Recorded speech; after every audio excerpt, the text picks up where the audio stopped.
Terengganu menerima padang bola sepak sintetik atau padang rumput tiruan kedua bernilai RM1.98 juta di Kompleks Sukan Gombadak Kuala Terengganu selepas pembinaan padang sama di Kampung Tok Jiring.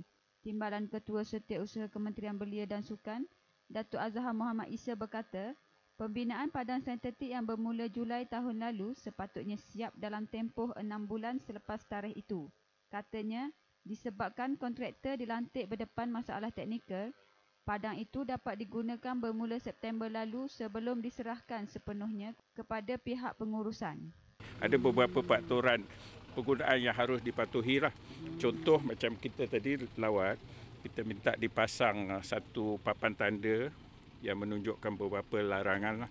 Contohnya pemakaian kasut yang tajam ataupun kasut bertumit tinggi, larangan merokok kerana kita khawatiri kalau ada orang yang merokok secara tidak sengaja dia membuang puntung rokok yang masih ada api di atas padang akan merosakkan padang.